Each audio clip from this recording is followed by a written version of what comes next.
Hey everyone, it's the end of another week and you know what that means. It's time for another patch preview. This week we've got a lot to talk about, so let's dive right in. Morello, can you give us a quick taste of the things we can expect in this update? So the first thing I wanted to touch on was a couple of the items we've taken a look at this patch. Namely Heart of Gold and Wriggle's Lantern. Heart of Gold was giving multiplicative defensive stats on a gold over time item. That's pretty out of line if you compare it to other options, so we just removed one of those statistics. It no longer gives armor and just health. We hope this can be combined equally well with magic resist or armor on future items, and then later of course built into Randuin's Omen if you desire. The bigger change, however, is Wriggle's Lantern. We removed the ability for the proc on Wriggle's Lantern against minions to do the lifesteal component. What we saw is people in lane were using that proc to fill up between fights way quicker than they would for an item of that gold level. So we really wanted to make sure we were reducing that lane abuse case while not nerfing it for jungle. So increased the lifesteal by 4%, made the proc not do the lifesteal component as well. Speaking of Wriggle's Lantern, Teemo is a champion that buys Wriggles a lot. Are there any Teemo nerfs in store even after the Wriggles tweaks? We wanted to do a couple of adjustments to Teemo. Primarily we were seeing some stuff in really high elo where Teemo was split pushing kind of with impunity.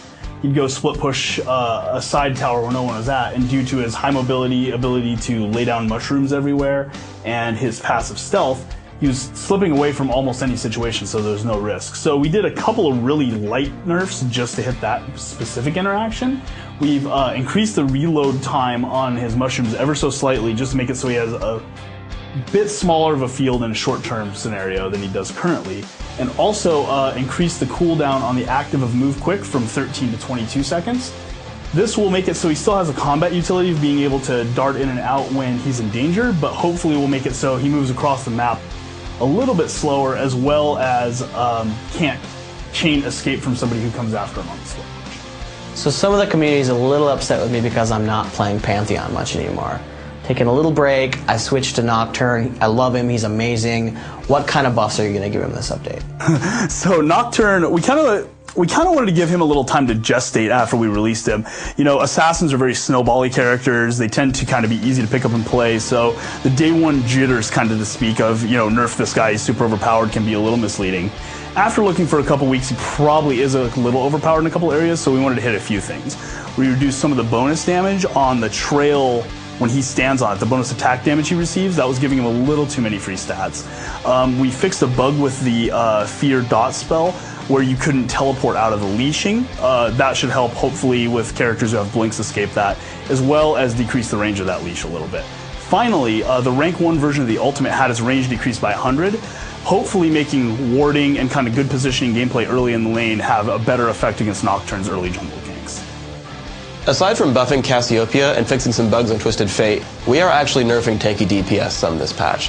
What's our plan for those champions? A good example of what we're trying to do is some of the stuff you see on Renekton. We're generally lowering the base damages down and upping the ratios by quite a bit, hopefully encouraging a little bit more offensive builds on him. It's kind of a thing we want to check out and see if that's actually the problem in a large live fire environment. We do have some long-term changes that are really disruptive and experimental that we're testing internally right now. We weren't comfortable with a lot of those yet because they need a lot more testing. However, these changes were very safe and seem to address the problem in at least a meaningful way. So we wanted to go ahead and give those to the players now.